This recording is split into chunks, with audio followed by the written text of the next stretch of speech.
Bonjour, bonjour madame, bonjour messieurs, je suis ravi de vous recevoir. Alors depuis plusieurs semaines, le projet de loi sur le renseignement suscite des débats, a suscité des débats, des contestations, des polémiques. En 3 ans de présidence Hollande, rarement un texte de loi n'a suscité autant d'opposition de la part des défenseurs des libertés publiques. Parmi eux, le bâtonnier de Paris, le syndicat de la magistrature, l'ancien juge antiterroriste Marc Trévidic, le défenseur des droits Jacques Toubon, la Ligue des droits de l'homme, Amnesty International, bref, j'en passe, c'est des moins connu peut-être, enfin la loi liberticide, on l'a appelé, le Big Brother à la française, mensonge d'État, les qualificatifs les plus doux ne manquent pas pour décrire ce texte également mal perçu à l'étranger, jusqu'aux États-Unis. Malgré tout cela, mardi dernier, le texte a été adopté à l'Assemblée nationale à une forte majorité, facilement, il est content, facilement, enfin en tout cas, il est passé facilement, voilà. Alors tout ça, pour ça, cette contestation, ces critiques, etc., des semaines de contestation, des manifestations, et même une pétition de 119 000 signatures adressée à Manuel Valls. Tout ça, parti en fumée. Le combat va-t-il continuer? Pour en parler, on va se renseigner sur le renseignement. C'est important parce que moi, je veux comprendre totalement. Je reçois sur ce plateau Adrienne Charmet. Bonsoir. Bonjour. Porte-parole de la Quadrature du Net. Je suis ravi de vous recevoir. Vous avez beaucoup milité contre ce texte. Pascal Popelin, député socialiste de Seine-Saint-Denis. Je suis ravi de vous recevoir aussi et de vous connaître. Vous allez avoir peut-être un nouveau candidat socialiste à leurs élections, là. On le dit beaucoup, ça se murmure. Claude Barthelone, oui, vous êtes dans sa maison ici. Enfin, c'est plus que dit. C'est plus. Ça me semble assez avéré maintenant. Ça semble assez avéré. On a voilà, on ne sait pas. Bon. Thierry Solaire, député UMP des Hauts-de-Seine, je suis ravi de vous recevoir aussi. Et Jean-Dominique Merchet, spécialiste s'il en est, des questions de défense et de renseignement. Je suis tout à fait ravi de vous recevoir tous les 4. Merci beaucoup. Donc on va commencer. L'un des points. Non, Jean-Dominique Merchet, je vais commencer par vous, si vous voulez bien. Jean, le journaliste qui va nous faire le petit papier, comme ça, de l'intro, comme ça, etc. Tant de bruit pour rien? Vous êtes d'accord si je dis ça? Tant de bruit pour rien, c'est passé comme une lettre à la poste à l'Assemblée, en fait? C'est pas fini. D'abord, c'est pas fini. Que, le Sénat, ça va aller dans l'autre maison, l'autre grande maison, ouais. Et puis ça va aller au Conseil constitutionnel. Avec cette décision quand même assez étrange d'un président décidant d'un texte qu'il a lui-même manifestement soutenu, y compris au Conseil des ministres, dire finalement j'ai des doutes sur sa constitutionnalité, donc on va demander au Conseil constitutionnel de trancher. Donc on n'est pas au bout du processus. C'est pas fini. Mais manifestement, ce qu'on a vu lors du scrutin de cette semaine, c'est effectivement qu'il y avait une très nette majorité de députés de gauche et de droite, du centre également, pour l'approuver. Intuitivement, d'après ce que vous savez, le Sénat peut retoquer ou pas? Il va sans doute modifier des choses. Amendement, puis ça reviendra en discussion entre les deux assemblées. Et puis surtout, je pense que la grande épreuve, ça va être celle du Conseil constitutionnel. Le grand moment de vérité, voilà, parce qu'il y a peut-être des choses qui ne passeront pas. En 2 mots, enfin, si c'est possible, les grandes lignes du texte. Les grandes lignes du texte. Il y a un moment où il y a eu tous ces attentats, faut dire. Le contexte est pour le moins pas indifférent. Pour moi, il y a 2 textes en un. Il y avait un projet absolument incontestable de faire de donner un cadre au service, un cadre juridique au service de renseignement. Il n'y avait pas. On était dans un flou. Donc ça c'est bien, ça part d'un bon sens. Ça c'est très très bien que dans une démocratie, les services de renseignement sont légitimés par la loi. Ça vous êtes tous d'accord avec ça? Et puis il y a eu les attentats. Il y a eu les attentats du mois de janvier. Et là on est allé chercher, le gouvernement est allé chercher ce texte qui n'était pas en urgence, qui était, voilà. Enfin, bon, il y avait une urgence... Alors qu'il aurait dû faire quelque chose après les attentats, le gouvernement. Parce que je suis d'accord avec ce que vous dites. Il fallait donner un cadrage aux services de renseignement. Les services secrets, depuis des années, font des choses en dehors du droit, et c'est pas normal de demander à des fonctionnaires d'État de faire des choses en dehors du droit. C'est une insécurité juridique pour eux qui n'est pas admissible. Donc ça, c'est bien. 2, vous avez parlé des attentats. Ce qu'il aurait fallu faire au lendemain des attentats, c'est ouvrir les yeux sur le fait notamment qu'on n'offre pas aux services de renseignement les moyens suffisants pour bien faire leur job. Je rappelle que Mohamed Merah, qui a fait la tuerie à Toulouse, il était suivi par les services de renseignement. Les frères Kouachi, il était suivi par les services de renseignement. Et donc, ça montre bien qu'il y a la menace est tellement importante qu'il faut des moyens, que ça coûte de l'argent, que pour ça, il faut enfin avoir des priorités dans l'action publique, et que le régalien, la sécurité des Français... Pour vous, c'est une question de timing? Enfin, pourquoi ils ne l'ont pas fait tout de suite, c'est ça? Mais depuis des années. Je ne dis pas que c'est que la gauche. Depuis quelques années en France, on a une culture par rapport à nos services de renseignement d'une forme de défiance. Oui, on les cache. Ce que font pas les Allemands et les Anglais, notamment, pour pas parler d'ailleurs. Et donc on leur donne pas suffisamment de moyens financiers et matériels. Mais c'est pas ça. Attendez. On appelle chez les Anglais, on appelle ça l'intelligence. Chez nous, on dit les barbouzes avec une forme de mépris. Bon, nous sommes le dernier grand pays démocratique à ne pas avoir de loi qui encadre les services de renseignement. Et donc les officialisent. Des services de renseignement. Et les officialisent, mais il faut les revendiquer parce que c'est une belle loi. Et pour vous, c'est pas une belle loi. C'est un outil de souveraineté, le renseignement. Et un pays comme la France se doit d'avoir des services de renseignement. Alors après, moi j'observe que sur ces questions-là, c'est toujours la gauche qui s'y colle. La première loi 1991 sur les interceptions de sécurité, c'est la gauche. Quand il y a des questions comme les problèmes de fonds secrets, c'est la gauche. Et puis là, cette loi sur le renseignement. Une observation sur la décision du président de la République de saisir le Conseil constitutionnel. C'est pas parce qu'il pense que ce texte n'est pas constitutionnel, c'est simplement parce qu'il y a un débat large dans le pays, il y a un doute, et donc il faut lever ce doute. Et je pense que c'est pratique. Mais on ne peut pas saisir le Conseil constitutionnel avant. Ça n'existe pas. Allez, la société civile, puis après je reviendrai. Mais ce texte qui était très attendu, qui était effectivement nécessaire, etc., est envoyé à l'Assemblée en procédure d'urgence, et non seulement en procédure d'urgence, mais avec un timing extrêmement court. Comment voulez-vous qu'il n'y ait pas des protestations sur le manque de débat public? C'est quand même quelque chose qui touche fondamentalement aux libertés. Qu'est-ce que c'est la procédure accélérée? La procédure accélérée, ça veut dire qu'il n'y aura pas deux lectures à l'Assemblée nationale et au Sénat. Est-ce que c'est normal d'avoir Est-ce que les deux lectures, moi je suis parlementaire, mais est-ce que deux lectures à l'Assemblée nationale ou au Sénat permettent un apport sur le texte? Moi, je suis d'accord avec ce qui est dit sur le fait que le Sénat, probablement, aura encore à améliorer juridiquement ce texte. Par exemple, on aura une commission mixte paritaire. Il n'y a pas de présence d'un juge. C'est quand même un travail sur lequel on est depuis 3 ans. Oui, mais vous ne pouvez pas... C'est quand même un texte qui touche aux libertés de façon extrêmement large et qui mérite un débat. C'est pas une loi d'opportunité. Pardon, le gouvernement n'a pas été à l'écoute des Français, pardon de la blague, parce que comment vous pouvez faire une loi pareille sans écouter ce que dit le bâtonnier de Paris, les syndicats de magistrature, les juges antiterroristes, le défenseur des droits, les associations. Excusez-moi, mais d'abord, il faut recadrer les crises du numérique. On n'a pas lu le projet de loi, on ne comprend pas les tenants. Non. Mais il faut quand même recadrer les. C'est un mépris total, vous dites. Quand on entend Manuel Valls à la sortie du vote dire qu'il y a eu des pressions sur les députés, est-ce que quand les citoyens s'inquiètent, c'est de la pression sur leurs représentants? Non, mais quand on dit...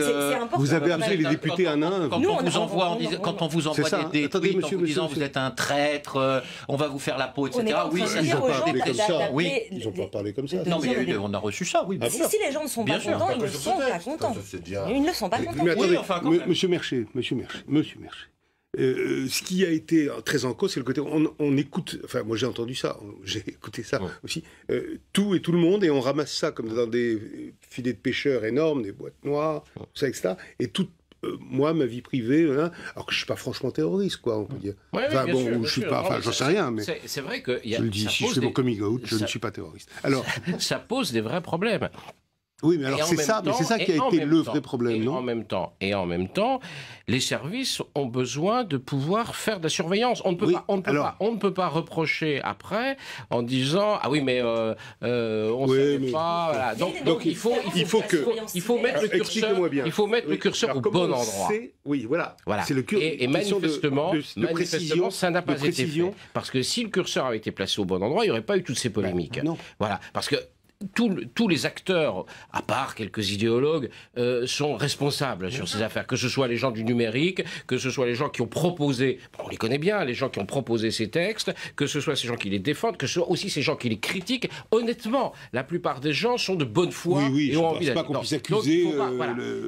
Et il y a eu une précipitation. Il y a eu une précipitation du gouvernement qui a réagi comme d'habitude, mais pas que ce gouvernement, voilà, c'est le fonctionnement de l'institution dans l'urgence. Sur le coup de l'émotion. C'était typiquement le genre de loi qu'il ne fallait pas faire dans l'émotion. Il fallait faire tranquillement. Oui, mais à force de vous entendre dire, attendez, à force de vous entendre dire, moi je suis le gouvernement par exemple, à force de vous entendre dire, ouais, mais les frères Kouachi, on les connaissait, on les a laissés partir, et puis on a laissé partir la sœur d'un tel. C'est vrai que la loi aurait pu faire éviter les frères Kouachi. Je sais pas. Et Mohamed Merah. Mais c'est la question. En rien. C'est une loi pour une génération. loi pour 20 ans ou 25 ans. C'est pas une loi d'orientation. Pour dire un mot plus de pour essayer d'avoir une pensée structurée. Non, possible, une ethnie, mais allez-y. Est-ce que le sujet, c'est il faut donner des moyens aux services de renseignement? C'est pas un débat gauche-droite, on est tous d'accord. Deuxièmement, est-ce qu'il faut donner une loi qui encadre les services de renseignement? On est tous d'accord. Est-ce qu'il faut leur donner de larges moyens? On est tous d'accord. Est-ce qu'il faut avoir des outils de contrôle? Pardon, dans toute démocratie, quand on donne un grand pouvoir à quelqu'un, il y a un contre-pouvoir. Quel est le seul sujet? C'est qu'on a profité de cette loi pour élargir la capacité de surveiller les Français sur tout motif. Et qu'on donne au gouvernement, au Premier ministre... tous les Français, nous, par exemple? La liste des items, la liste des motifs envisagés, il y a la liste... Le terrorisme, la lutte contre le terrorisme arrive en numéro 4 dans les items. C'est-à-dire il y a 7 finalités de capacité de mettre des Français sur écoute d'une manière massive et de collecter les données. Bien sûr, la lutte antiterroriste, c'est un seul des 7 mais il y en a plein d'autres. L'intelligence économique, tout regroupement de Français qui pourrait concourir à laisser. C'est tellement vaste que n'importe qui peut être mis sur écoute, sur décision de l'exécutif. Est-ce qu'il y a un juge qui surveille? Ah non, justement. Alors, c'est la question. C'est inexact. Est-ce que parce que là, on aborde tous les sujets, mais il n'y a qu'un point de vue qui est exprimé. Sur la question des finalités. Est-ce qu'on peut, par exemple, arrêter d'avoir simplement une vision franco-française et de regarder, par exemple, ce que la Convention européenne de sauvegarde des droits de l'homme et des libertés fondamentales prévoit comme motifs qui permettent de déroger au droit et au respect de la vie privée et familiale, du domicile et des correspondances. Pardon, j'ai pris parce que je n'ai pas appris par cœur. Ah bon? Sécurité nationale, sécurité publique, bien-être économique du pays, défense de l'ordre ou prévention des infractions pénales, protection de la santé ou de la morale, ou la protection des droits et libertés d'autrui. Donc on est sur des champs qui sont beaucoup plus vastes, et ça c'est la Convention de sauvegarde des droits de l'homme. On est sur des champs beaucoup plus vastes que ceux de la loi tels que nous l'avons prévu.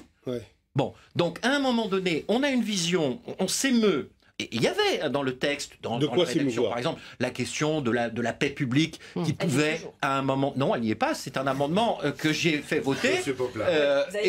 Monsieur Guéant, vous aurez proposé ça il y a 4 ans, vous auriez hurlé comme des malades. Moi, je ne connais pas de syndicats, je ne connais pas de partis politiques, à part vraiment des groupuscules extrêmement identifiés, pour ne pas dire identitaires, qui menacent le caractère républicain des institutions. Et donc, je dis très clairement qu'à partir du moment où on a mis ça comme motif pour avoir recours au renseignement, on ne pourra pas utiliser ces techniques vis-à-vis des syndicats, des partis politiques, et deux, que si on le fait, avec cette loi, on sera dans l'illégalité.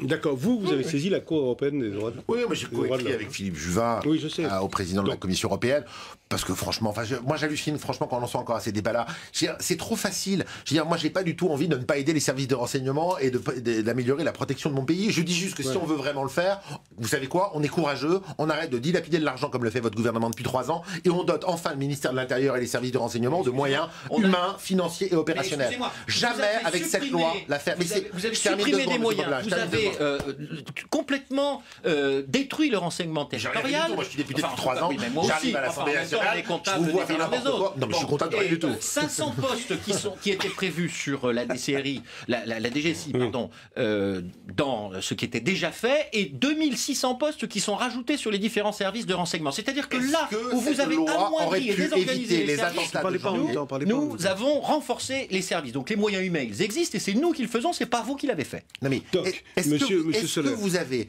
avec cette loi, quelque chose, un outil juridique voté à l'Assemblée, si demain il était appliqué, qui aurait pu éviter l'affaire Mera à Toulouse ou l'affaire de début janvier à Paris? Dites-moi, en vrai. Non mais il faut... Réponse très simple. Il faut beaucoup d'humilité avec ces questions. Et les réponses toutes faites qui consistent à dire j'ai la solution et avec ce texte je règle tous les problèmes, ça, on peut laisser ça en d'autres temps et à d'autres époques. Certains l'ont fait, on a vu les résultats que ça a donné. Il faut avoir fait preuve de beaucoup d'humilité, mais en même temps, il ne faut pas être naïf non plus. Il faut se doter des moyens qui existent, des moyens qui sont utilisés par les autres. Parce que Madame Chef, les Français sont majoritairement à 60% favorables à cette loi. Oui, mais est-ce qu'on a réellement conscience de ce qui est voté? Si on reparle de ce qui est fait par les autres, là, le choix a été fait en partie, notamment dans la lutte antiterroriste, de la surveillance de masse, Non. exactement ce qu'a fait la NSA, ce pourquoi les parlementaires américains sont en train de réviser le Patriot Act en disant l'impact sur les libertés publiques de la surveillance de masse au regard de l'efficacité de cette surveillance de masse qui a déjoué très peu d'attentats, qui a mené à très peu d'enquêtes, est trop lourd pour notre société, il faut qu'on révise le Patriot Act. Et la France fait quoi? Elle va exactement dans le mauvais sens. On ne fait pas quand même le Patriot Act. Non, mais pas l'intégralité du Patriot Act, mais le principe de collecter les données de connexion de l'intégralité des gens pour détecter dessus les comportements suspects, si c'est pas de la surveillance de masse, je ne sais pas ce que c'est.